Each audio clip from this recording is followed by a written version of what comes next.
Hello and welcome along to What's the Word, our weekend racing preview in association with Ladbrokes. And Conor Mahoney, if you're watching, you will know that you have won €100 worth of free bets because he came up with the name. What's the Word? Good name. So well done, Conor. You've won €100 worth of free bets. Do you like the name, Hayley? I love the name. Yeah. What's the Word? What's the word, Brendan? Well, exactly. Just trips off the tongue now. It does trip off the tongue. So welcome to What's the Word. As usual, I am joined by my two excellent guests, Miss Hayley O'Connor, the Queen of Ladbrokes. How are you? I'm super, particularly after last weekend, Why was that? because I tipped up loads of winners and Yeah. I had a profitable time. Self-praise is no praise, is that what they say?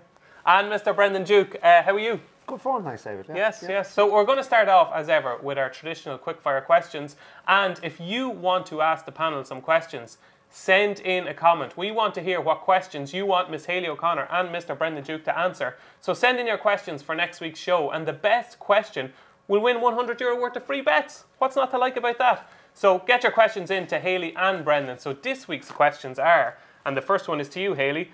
We all know that you're a goddess in front of the camera, but none of us are perfect. So what is the biggest boo-boo you have ever made live on television? Probably the big standout one for me is I had a double whammy in Cheltenham one year. So I was, the night before, I was up really early for Sky Sports, which was the first time I was ever doing Sky Sports, so I was kind of excited about it. But I took a little trip to the owners and trainers at Cheltenham the evening before, and I was having a great time, and I was having a good laugh with Paul Nolan, who is one of the nicest but also one of the giggliest men in racing. So I was chatting away to him, and behind me was sort of like Richie and Jackie and Willie and whatever. So I took off my jacket and my coat, and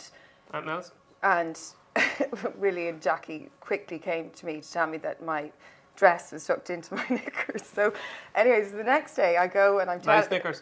Well, and so the next day I did my Sky Sports, but went over, did my At the Races bit, and I was chatting to Mick Fitz, telling him how embarrassed I was about the night before.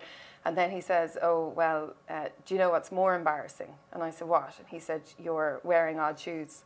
So I'd actually gone to the Gold Cup day in Cheltenham, and I had to pay a guy 150 quid because there was no taxis. I was like, I can't be walking around Cheltenham with odd shoes. So that was a pretty low point. Yeah, that was quite a remarkable turn of events, really. Very good. And Brendan, your question is, this is simple, really. I want you to tell me the winner of the 2018 Champion Hurdle, Champion Chase, Stayers Hurdle, and Gold Cup. So just a nice lucky 15 for people. Anti-post on the 2018 Cheltenham Festival. Okay, so we will go Beauvoir d'Air. Champion Hurdle. Indeed. Playing it safe, yeah. Okay. Altior. Altior, playing it safe, yeah. Apple's Jade. Oh. I was surprised at that. Yeah. Okay, well... Stayers Hurdle. Yes. Okay, won't run the race, but anyway, yeah, go on. Well, you say that. I think Michael O'Leary might decide to run. He's a man of great ambition. I know he doesn't care about hurdles. Okay. Okay. So you have two winners and a non-runner. Go on, yeah. Okay, and Might Bite. And Might Bite. Okay, we'll give you 2.5 for that, yeah? Okay, so there's Brendan's lucky 15 for the 2018 Cheltenham Festival. So on to the racing action, and we're spoiled really for choice this weekend. There's racing everywhere. We've got loads of racing in Ireland, and also on ITV over in Britain, we've got plenty of racing. And at Newmarket, there is the Group 1 Sun Chariot Stakes, where Aidan is hoping for a 23rd Group 1 success, Hayley, with Roly Poly. Can he do it? I don't think he's going to do it with Roly Poly. She's like surpassed my expectations, winning the Falmouth and the Rothschild. How would you say that? Rothschild. Yeah, oh, right, okay. But I think this. I think there's a bit of too much to contest in this race. I really like Persuasive. He only had 2 starts this season, and one she was 3rd in the Matron. Plus the fact she's owned by Cheveley Park, and their record in this race is phenomenal. I think since the turn of the century, they've won it twice, and they've had a 2nd or 3rd like 5 times. Plus the fact John Gosden, who was in flying form at the Newmarket sales in Tattersalls, paid $4 million for a daughter of Dank. So anyway, and he's obviously having a great time. So Persuasive for me, I'm not going to be that adventurous, 11-4. But you can't discount the French horses who've done really well in this race. And Andre Fab has Usherette, who's not too dissimilar from Esoteric, who won the race for them. Yeah, I fancy Usherette, Brendan. 8-1, I think, is a huge price. Usherette for you? I would definitely give Usherette a chance, but I try not to back any horses ridden by Barcelona if I can avoid it. I just basically thought the race was full of holes, so I decided to go for something at a price. Did you fall in? Indeed, well, but possibly. But Nathra who was around the 16-1 mark, was looked to be put in her place by Al Jazzi, granted at Sandown, but I think Al Jazzi had a slight advantage in terms of track position. Nasra was messed around a little bit. Then she goes and runs a career best, splitting future Group 1 winner Acclaim and Home of the Brave in Doncaster. I thought that form stacked up pretty well here. She's 16-1. I thought she was decent value. Nice juicy price for Brendan Duke. Natra at 16-1. I'm Usherette, and you were? I'm going to stick with Persuasive. Persuasive for Hayley O'Connor. Anything else on the Newmarket card? It's probably not the best supporting card in the world, but we've got an ITV race and a couple of other interesting heats. What other races are at Newmarket? No, I've got all mine are at Ascot, actually. Okay, Brendan Duke? That 205 race that is on ITV, I thought Cassia was interesting. Shannon Horse has only had 4 runs this year, split a couple of decent 3-year-olds the last day. Could just be coming into a peak effort, and won this time the year last year over course and distance. Okay, I'm going to take you on that with Gravity Flow at a huge price. Okay. I think it's about 16-1. So we'll take each other on that. Moving on to Ascot, where there's 4 live races on ITV, and the first of those is off at, is it 225? I think, no, 150. Oh, 225. 225? 225. Okay, well the 225 is a really interesting race, and some early season form comes to the fore here, Hayley. I know you've done loads of research on this 225, but what have you come up with? Well, I've come up with opposing the favourite, and on ratings, it's probably a bit of a stupid thing to do. Wallgeist. Don't do it then. Well, you've got to take a chance. Wallgeist is the 10-11 favourite. He actually hasn't won this year, but he was just beaten in the Prix de Jockey, and he was 4th in the Irish Derby. He's a Group 1 winner previously. But I really like Fran Berry. He's ridden a couple of winners for me. And he rides a horse called Great Hall, who I think he's 7 years of age. He's landed a hat-trick recently. 2 of those wins were at Ascot. And I just think he's in such good form that he could kind of continue on that upward curve. There's nothing to compare them on ratings. He's 105, Wallgeist is 117, and he's carrying more weight than the favourite. But I'm going to take a chance at about 11-1. Okay, very interesting. 11-1 Great Hall for Hayley O'Connor. I was just checking your shoes there, Hayley. You're like safe them? enough today. Yeah, they're both the same. Progress. Moving on, we'll stick with the 225 with you, Great Hall. Is this a favourite that you're going to take on in Wallgeist? Hasn't ran for 98 days. I don't know. Andre Fab's team are not in the best of form, even though I fancy Usherette. Is there enough negatives to take this on? No. No, well, I mean, the Godolphin horse has a penalty for winning the race in Turkey, which seems unfair. Yeah. Midterm doesn't try a yard anymore. Wallgeist, the form just stacks up so well. I mean, this race could turn into a dawdle. I suppose that's your only worry. Great word, that. Dawdle. Yeah, I like it. Yeah, I like that word. Danehill Kodiak is the only one, and he may or may not go on. He probably will, but it won't be running at a strong pace. But Wallgeist has the 10 furlong speed from the Prix de Jockey Club. We saw Ward of Creek bolt up last week. He was 5th in the French Derby. I just think in the context of this race, he's different gravy. What the hell has he been doing for 98 days? Well, the French often like to backload their seasons, don't they? And he is looking at him as a horse for next year as well, isn't he? Really? Right, okay. Doesn't worry you? It wouldn't worry me, no. Okay, moving on to the 3 o'clock, Hayley. Another interesting heat. What do you like? Well, I've got a big highlight here saying Blue Point. Banker. Banker, yeah. Are you ready for this? Well, he beat Harry Angel at Ascot back in May. And then he was 3rd in the Commonwealth, beaten under a length, right? But then just basically on like the nearest to him is Magical Memory and Danzino. Danzino rated 104, Magical Memory rated the similar 107, I think, and then Blue Point rated 116 and carrying less than Magical Memory. Absolute banker at 6-5. Do you know what, Hayley? He's my Bismarck of the day. Is he? So I'm taking you on, which is really bad news for me because you've been on fire in the last couple of weeks. I have. I think ground is the killer for Blue Point. I really do. I think he needs it like that.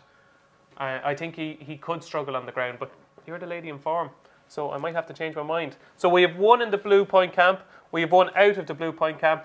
Come on, Brendan. Whose side are you on, old buddy, old pal? Well, it's just at the price. Like, Wallgeist around... No, say it. You're on my side. Come on. I am technically on your side. Well, yes, I'm technically on your side of the fence. I don't really like getting off the fence, but I'll get onto the David Jennings You never side. want to be on my side of the fence. But Wallgeist is even money. I cannot see a reason to oppose him. This horse, he has a penalty. Really tough race and heavy ground the last day. Might he bounce off that effort? I just thought there were enough question marks for not to be that short. And at the prices, I like that second thought. It was a good all-weather horse. As we know, all-weather form translates well to the straight course in Ascot.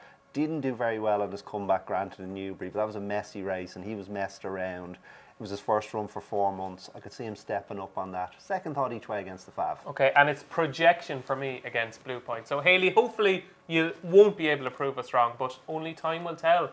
Moving on to the 3:35, and Hayley O'Connor, if ever there was a topical tip here, just to go back in time to when I first met Miss Hayley O'Connor, I don't think I ever saw you in the first 2 years without a mojito in your hand.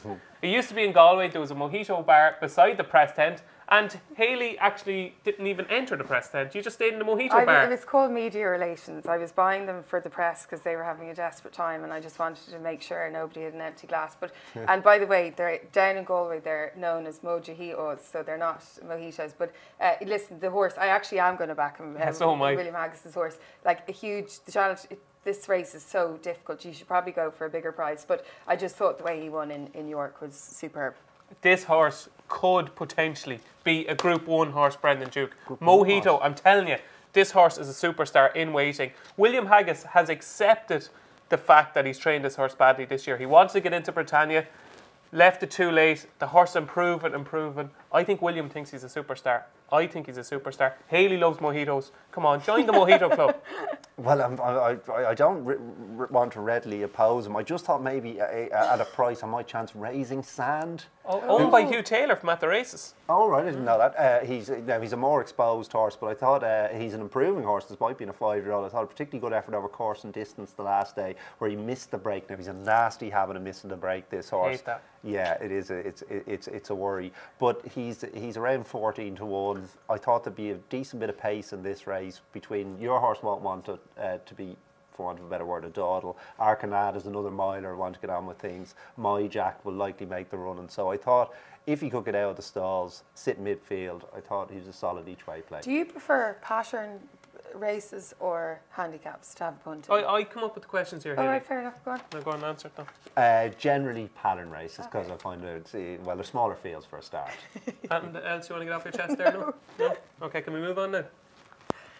Hayley will be hosting the show next week. There's also racing in Ireland at Fairyhouse and Limerick. And at Fairyhouse, we've got Fiona, we've got Tombstone over fences, and we've got Shattered Love over fences. What's not to like about that? The winter is in. Yeah, Fiona is such a, really, really looking forward to that. Yeah, anything else you like on those cards? No, I'm going to, basically, my focus is going to be Limerick, I think. On Sunday? Yeah. Okay. Hold it there. Don't give anything away just yet. We want to keep viewers watching. Mr. Brendan Duke, anything else on Saturday? Just a quick one. There's a listed race in Limerick, the 3:10, and I thought Cannonball had a right chance in that. Good effort, stepped into group company in Leopardstown, finished 4th. He looks a real strong stayer. The extra half a furlong, deeper ground. I thought this all set up really well for him. And I expect an improved performance. I think he'll win. Okay, that's Cannonball for Brendan Duke. And moving on to Sunday, and we've got cracking action at Navan, and we've got the Ladbrokes sponsored JT McNamara Munster National at Limerick. And I'm going to go first here because I think Alpha de Zobo is the class act of the race, and I think class will prevail with Alpha de Zobo. Agree or disagree? Disagree, because, well, there's been massive money for this Total Recall, a former inmate of Sandy Ridiculous Hughes. Price. Yeah, backed a double prices into 4 to 1 now. Be a terrible result for us if he wins. And he won't win. I think his mark is about 129, and they're obviously expecting that there's massive improvement there. I've narrowed this down. Well, I haven't narrowed this down. I'm just going to take a chance on 2 horses that. Tell me. Well, Stellar Notion, who came second in the race last year, form recently is not very attractive. Pulled up the last 3 times, I think, but. This horse is owned by Roger Brookhouse. Do you know him? I do. Lovely, really, really nice man. And Gent. his horse, Western Warhorse, beat Champagne Fever at 33-1. Yeah, but do you know, like David Pipe said after the race, he's one of the shrewdest owners, because David Pipe was like, I did not want to run that horse in the race, and Roger Wish he didn't. Roger said, run, stepping back to 2 miles. Anyway, Stellar Notion. If anyone's going to get him back to form, it's going to be Henry de Bromhead. The fact that he's put him in the race, he's 25 to 1, and his form in the race previously. And the other horse I like is Slow Motion, and she ran really, really well in the Galway Plate over a slightly shorter distance.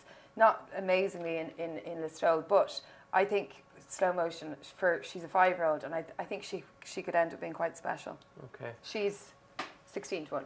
How on earth did Champagne Fever not win that Arthur? My God. Nightmares. What wins the Munster National, Brendan Duke?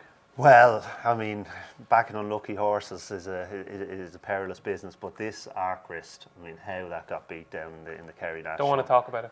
Do Right. not want to talk about it. Well, I didn't even back him. I'm amazed that you didn't throw yourself off this high building. But I tried. Somebody caught me. He's the moral winner. He got £7 now, but he Lost an iron, Andrew Ring. He should have made won. a mistake at the third last. He should have won with his mouth open. Could write a whole book on unlucky. So. Indeed. But so basically, he got £7 and he didn't win. And it's hard to win again, but I just found it very difficult to kick him out of the frame. How are you pronouncing his name? Arkwrist. Okay.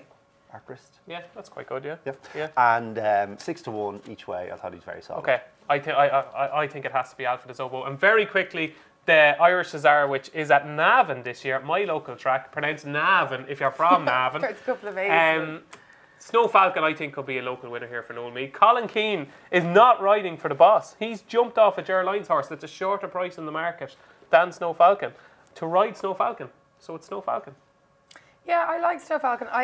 No, you don't. You threw your nose up at it. Yeah, well, I kind of was like nonplussed, but I am going to take my chance on Miles to Memphis here, formerly trained by Alan King. Now Denise Foster, also known as Sneezy. She's done really well with this horse. I think when it went to Sneezy's, it won first time out for her in Navan, and like in 8 runs has won 3 and been placed 4 times or something like that. So definitely a better contest this time, but I'm going to take my chance on Miles to Memphis. Miles to Memphis for Haley. Brendan Duke. Group race and a handicap, Claxon David. Abyssinian. Abyssinian now, whether this horse will ever get a chance to run the group race, because I imagine Joseph is salivating at the prospect of getting him over hurdles. But if this is to be his swan song, it looks like he's going to be around 10 to 1. Massive price. You really like this. I really like this. You said that like your dad. Oh, right, okay. Say I really like this again. I really like this. Yeah, I really like Brendan it. Duke Senior in disguise.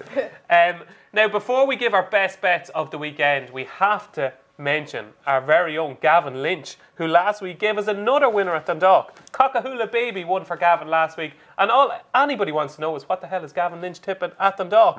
And this week his selection is, get your pens and paper at the ready.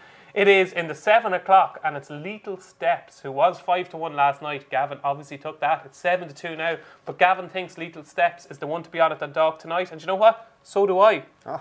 What do you think? Well, I mean, that is a wise crowd, the Perrier. So the Wismer crowd says, get on the steps. Get on Lethal Steps. Are you going to make it a good foursome, Haley? I'll row in, yeah. Yeah, we're all rowing in behind Lethal Steps in the 7 o'clock at Dundalk tonight. So best of luck to Gavin and to us, because we're all in on Lethal Steps. So all that's left to reveal now is our best bets of the weekend. Haley, we're going to start with you. You're on a roll. I am on a roll. Who did I tip up last week? Roaring Lion. Yeah. Enable. Yeah. Can you help me out now? It was that Aidan O'Brien horse. Can't remember the name of it. Bye Bye Baby. Yeah. Bye Bye. Do you know who sang it? No. Do you know who sang it? Somebody told me who sang it last week, but I can't remember. Go on you. What did you ask me? What's your best bet of the weekend? Oh yeah, my best bet of the weekend. Well, I was so happy. I'm obsessed with Jeski. I totally love him, and lots of people were saying he should have been retired. Blah blah. Unbelievable. He's not running now this weekend. I know, but he came back to form, and another horse I think is going to get back to having his head in front for Jesse is Brother Bear at Navan. Danger's probably Blue Uluru, whose form was franked actually in Nace on Wednesday. But Brother Bear, he was 6th in the Phoenix, stepping down in class. And what do you know the time of that race? No. It is the 2:35 in Navan. Oh, nice wow. cover. So the 2:35 now. So Brother Bear in the 2:35 at Navan on Sunday is Haley O'Connor's best bet of the weekend. Brendan Duke? Abyssinian in the Irish Cesar, which on Sunday. Abyssinian for Brendan Duke, and I have to go with Mojito. Mojito in the 3:35 at Ascot on Saturday, which is pronounced in Galway Mojito. So that's it from us. You've been watching What's the Word. My thanks to Haley O'Connor. Yeah. Are you going to be here next week? No. Where are you going? I'm going to Melbourne for 5 weeks. How'd you angle that one? I was just chosen for some bizarre reason to cover Melbourne, the Spring Carnival for the Racing Post. She's coming over for a little bit. Oh, that's nice. Yeah. My thanks to Mr. Brendan Duke. Thank you, David, and I look forward to hearing your missives from down under. Yeah, so am I. Thanks for watching.